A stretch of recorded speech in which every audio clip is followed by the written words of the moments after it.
प्रभाग क्रमांक 8 मध्ये काही मुलं आहेत, यंगस्टर आहेत, त्यांचं पण काही म्हणणं आहे, आपण ऐकून घेऊयात. काय म्हणणं आहे तुझं दादा?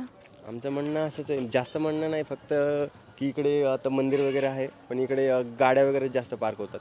तर मुलांना खेळायची वगैरे आम्ही हे यांना काय बोलतात ओपन बॅडमिंटन. स्पेस जे आहे हां, तर ओपन स्पेसमध्ये गैरवापर होतो. गैरवापर नाही म्हणता येणार, पण सगळ्या गाड्याच पार्क होत आहेत. तर मुलांनी तर खेळायची जागा कुठे? लहान मुलं इथं बॅट बॉल खेळायला येतात, पण ह्याच टायमिंगला इथं जर मंदिराची आरती असेल तर ते खेळून देत नाहीत. आता आम्ही काय आरोप नाही करत आहे त्यांच्यावरती, फक्त आमचं म्हणणं हे की बाबा तुम्ही मुलांना हे नका करू. आता लहान मुलं खेळणार कुठे? खेळायला कॉलनीमध्ये एवढीच एक जागा, मग खेळणार कुठे? फक्त एवढंच म्हणणं आहे, बाकी काय नाही म्हणजे जास्त. ह्या ओपन स्पेसला डेव्हलप करून या ठिकाणी एक छोटंसं गार्डन झालं तर वृद्धांसाठी, लहान मुलांसाठी बसण्यासाठी, खेळण्यासाठी सोय होईल, हो, असं तुझं सोय तर म्हणणं होईल नक्कीच आहे. आणि वृद्ध आहे. आणि भाविक भक्त जरी आले तर ते हां, थांबू शकतात हो, तिथे. काही हरकत नाही तशी. पण त्यांनी मध्ये होमन ते टाकून ठेवले, परत तिथं बॅरिकेड्स केले, त्याच्यामुळे नाही का खेळता येत नाही मुलांना, किंवा पडतात जडतात लागतं त्यांना. इथं असे खड्डे बिड्डे झालेत. फक्त ते डेव्हलप करून द्यावं. हा, तेवढं डेव्हलप झालं पाहिजे.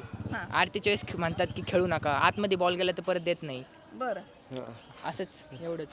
लहान लहान मुलांचे मुद्दे आहेत, पण काय एवढा नाही, हा मोठा इश्यू आहे की गार्डन झालं ओपन स्पेस मध्ये तर मुलं खेळू शकतात. हो, रात्री लाईट्स नसतात तर अंधार असतो खूप इथं, मग रात्रीचं पण मुलं खेळतात वगैरे. कधी लाईट वगैरे गेली तर मग इकडे मुलं खेळायला भेटत नाही. आणि मुलांसाठी फक्त एवढाच एक ओपन स्पेस आहे, आणि सगळी कॉलनीतली मुलं इथेच खेळायला येतात. नाही, या कॉलनीचं पूर्ण म्हणणंच ते आहे की या स्पेसला डेव्हलप करून या ठिकाणी एखादं गार्डन झालं पाहिजे. हो, बाकी काही नाही, आमची काही अडचण वगैरे नाही, आहे पण फक्त फक्त हाच एक मुद्दा आहे. गाड्या आहे आणि ते गाड्यांमुळे थोडी गाडीची पार्किंग व्यवस्था. हो, गाड्याची पार्किंग वगैरे, बस एवढंच.